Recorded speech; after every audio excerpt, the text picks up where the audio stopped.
صفن کأنہم بنیان مرصوص، اور وہ ایسے جنگ کرتے ہیں گویا کہ وہ سیسا پلائی ہوئی دیوار ہے، یعنی کافروں کے مقابلے پہ ڈٹ کے کھڑے ہو جاتے ہیں۔ اور اسی کی ایک پریکٹیکل شکل اللہ تعالیٰ نے نماز کے اندر بھی رکھ دی ہے کہ نماز میں بھی آپ ایک دیوار کی مانند نماز پڑھتے ہیں، یعنی پاؤں کے ساتھ پاؤں ملا کے، کندھے کے ساتھ کندھا ملا کے، حتیٰ کہ بخاری شریف میں ہے کہ دو بندوں کے درمیان جگہ نہ ہو ورنہ شیطان داخل ہو جائے گا، ٹھیک ہے؟ یعنی وہ شیطان فزیکل شیطان بھی ہو سکتا ہے اور سٹیٹس کا شیطان بھی۔ ایک بندہ یعنی بالکل غریب ہے، ایک امیر ہے، تو ایک کی صف میں کھڑے ہو جائیں پھر محمود و یاز، اور صف میں نہیں خالی کھڑے ہوں، پاؤں سے پاؤں بھی ملائیں۔ صحیح بخاری میں حدیث ہے کہ نبی علیہ السلام جب صف سیدھی کروایا کرتے تھے انٹرنیشنل نمبر کے مطابق 725 نمبر 725، تو ہم پاؤں سے پاؤں ملا لیتے تھے اور کندھے سے کندھا ملا لیتے تھے، سیدھ میں نہیں، یلزقو کے الفاظ ہیں، جوڑ لیتے تھے، فزیکلی ٹچ کر لیتے تھے۔ اور اس سنت پہ صرف آج کل اہل حدیث عمل کرتے ہیں، باقی تو سب جو ہے وہ اس طرح ایک دوسرے سے دور کھڑے ہوتے ہیں کہ پتہ نہیں شاید خارش ہی نہ لگ جائے، ایک ایک فٹ کے فاصلے کے اوپر کھڑے ہوتے ہیں۔ اور صف سیدھی کروانے کا مطلب وہ یہ سمجھتے ہیں کہ بس سارے سیدھے کھڑے ہو جائیں۔ صف سیدھی کرنا صرف صف سیدھی کرنے سے مراد سیدھا کھڑا ہونا نہیں ہے، بلکہ ساتھ ساتھ ملنا بھی ہے۔ صحیح بخاری میں حدیث ہے کہ صف سیدھی کرنا نماز قائم کرنے میں سے، اور بخاری میں الفاظ موجود ہیں کہ پاؤں سے پاؤں ملے گا، کندھے سے کندھا، اور یعنی بالکل ٹچ کریں گے اور اپنے جسم کے مطابق پاؤں کھولنے ہیں، نہ بہت زیادہ،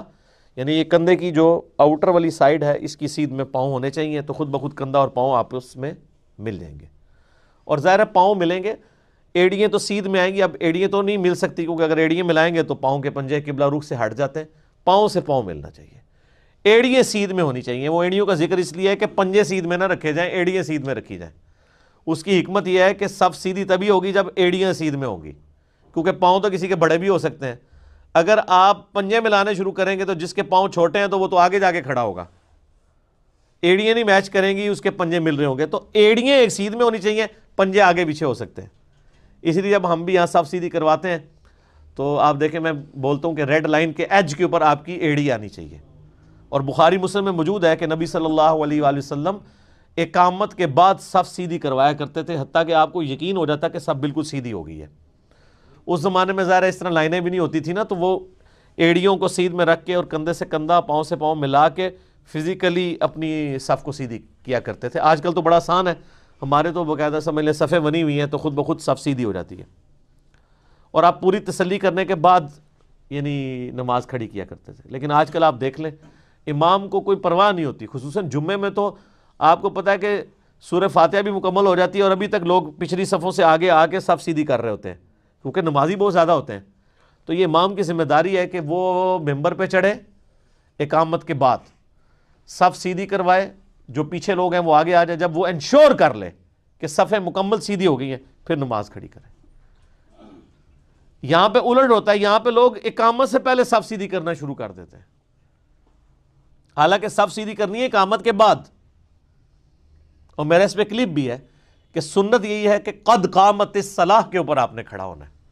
اس سے پہلے بیٹھے رہنا ہے۔ جب جو مکبر ہے وہ اقامت کے دوران قد قامت الصلاۃ پہ پہنچے گا نا کہ نماز کھڑا ہوا چاہتی ہے، تو پھر سب نے کھڑے ہونا ہے،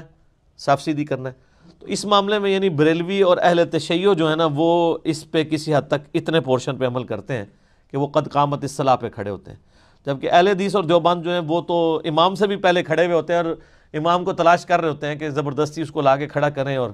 پھر وہ کہتے ہیں نہیں وہ صف سیدھی کرنی ہوتی ہے۔ تو صف اس طریقے سے سیدھی کرنی ہے جو سنت ہے۔ سنت یہ ہے کہ اقامت کے بعد صف سیدھی کرنی ہے، جو کوئی اس میں ٹیڑھ پن رہ گیا اقامت کے بعد انشور کرے گا امام کہ ہاں یہ صف سیدھی ہوئی ہے کہ نہیں، جو آپ پہلے انشور کروا رہے ہوتے ہیں۔ کئی لوگ ہیں نا وہ پہلے صف سیدھی کراتے ہیں پھر اقامت پڑھواتے ہیں، وہ بھی غلط ہے۔ آپ یہاں دیکھتے ہیں کہ ہم سنت پہ عمل کرتے ہیں، اقامت ہو جاتی ہے پھر میں ایک ایک صف میں جا کے آپ کی صف سیدھی کرواتا ہوں۔ تو یہ اللہ تعالیٰ نے ایک پریکٹیکل یعنی معاملہ رکھا ہے نماز کے اندر بھی، اور ظاہر ہے کہ میدان جنگ میں بھی سیسا پلائی ہوئی دیوار کی طرح وہ لوگ کھڑے ہو جاتے ہیں۔